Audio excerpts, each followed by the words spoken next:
7 de diciembre se recuerda el derrumbe de la iglesia San Francisco de Río Cuarto, allí por 1951. Esta iglesia fue producto de una comunidad muy interesada en el sustento de su fe. Pese al doloroso impacto, quedó intacta aquella fuerza espiritual con la que se habían amasado los primeros cimientos.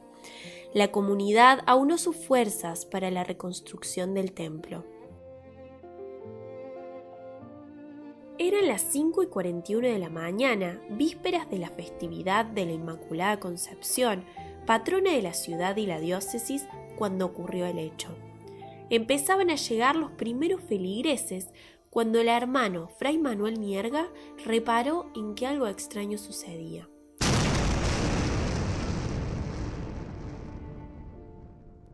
Inés Farías, directora del Archivo Histórico del Convento San Francisco Solano y autora de numerosos trabajos de investigación sobre archivística, historia regional y eclesiástica y conservación preventiva, comparte. Pero esa mañana del 7 de diciembre, eran las 5 y algo de la mañana, el fraile que era el portero, el encargado de abrir la iglesia, cuando viene para ya abrir, empieza a haber cierto polvo, empieza a haber cierto movimiento, va a avisarle a los padres. En ese momento quieren ingresar una señora con su hija, él le pide que no entren, que esperen afuera, y en ese momento, poco antes de las 6 de la mañana, se derrumba. Se cae la nave central, que es la parte del centro del techo, se cae totalmente. El motivo del derrumbe sucedió por la antigüedad del edificio y la precariedad de los materiales utilizados. Fue impactante para la comunidad ver la iglesia derrumbada que hacía menos de 100 años había sido terminada con la ayuda de sus abuelos. Dicen las crónicas que durante días y días había que cortar el tránsito alrededor por la gente que venía, unos para ver y otros para pensar qué podían hacer, cómo podían ayudar. Esta historia comienza 2 siglos atrás. En 1850, Villa de la Concepción del Río Cuarto fue un asentamiento muy pequeño y pobre. Al sur de la localidad existió un extenso territorio prácticamente inexplorado, en el que vivieron algunas comunidades precedentes, dispersas y nómades. Con frecuencia, comunidades ranqueles realizaron malones contra la población riocuartense. Frente a esta desprotección, en 1853, el pueblo pidió al gobernador, Carmen Guzmán, una ayuda para pacificar la frontera, asistencia espiritual y educacional. De esta manera, se estableció un convenio con un grupo misionero para que vaya a la villa. Muchas veces se piensa que los franciscanos eligieron venir o que se instalaron. No, fue el pueblo, estos vecinos, los más importantes, los que deciden que vengan. Cumpliendo con lo prometido, en 1856 llegaron hermanos de la Orden Franciscana desde Italia. Ellos se instalaron en una precaria casita de adobe y paja en la manzana donde ahora se encuentra el Colegio San Buenaventura. Dividieron la manzana en una escuela, su vivienda y una pequeña capilla. La capilla pasó a ser una iglesia en construcción que finalizó el 30 de octubre de 1876. Presidía el altar mayor una imagen de la Inmaculada y el santo patrono, San Francisco Solano. En esos años, y siendo franciscano, la pobreza era muy grande, de manera que el templo se construye a medida que se van reuniendo limosnas, ayuda de la gente, eso.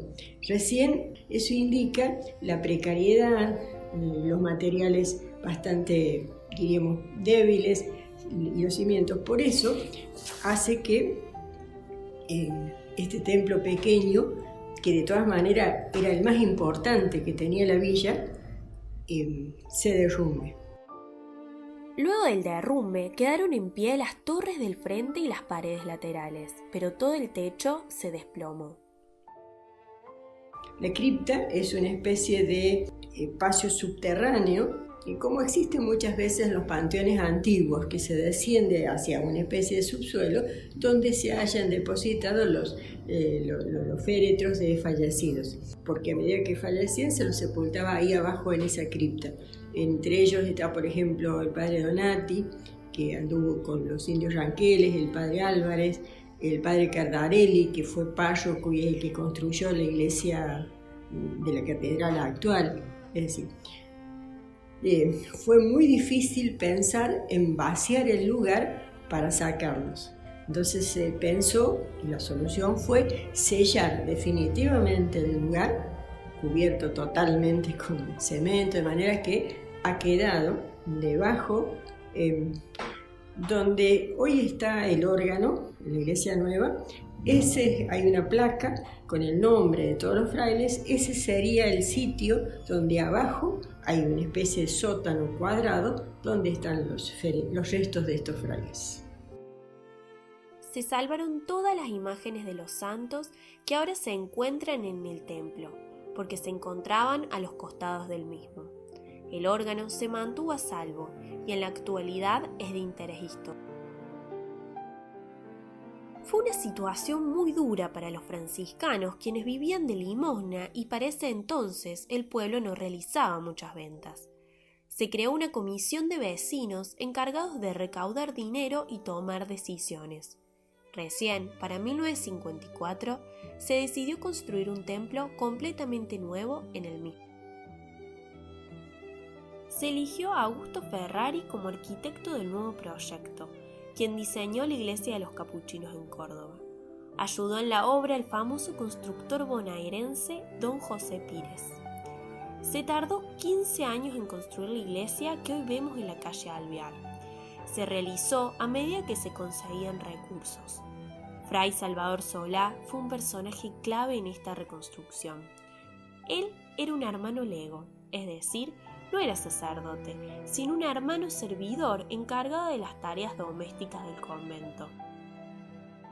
Hizo prácticamente todo, porque se organizó de tal manera que es conocido por mucha gente todavía que lo recuerda con su famosa chatita verde, es decir, una chatita que él compra con la que se iba al campo y recorría la zona rural. Y bueno, obtenía donaciones ya fuera en hacienda, en cereales. Le prestaron una quinta donde fabricó 18 hornos de ladrillos con los que materializaría el templo. Con su jubilación compró todo el encofrado de mármol del edificio. Es recordado como el alma mater del convento.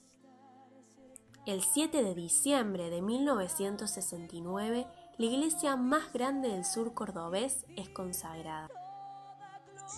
Abríos puertas principales y elevaos puertas, para que entre el Rey de la Gloria. Con esta oración, el obispo Monseñor Blanchard bendijo el templo.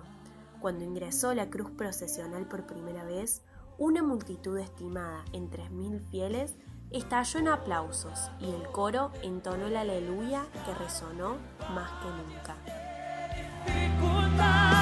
Te adoraré cantando aleluya. Aleluya. Aleluya.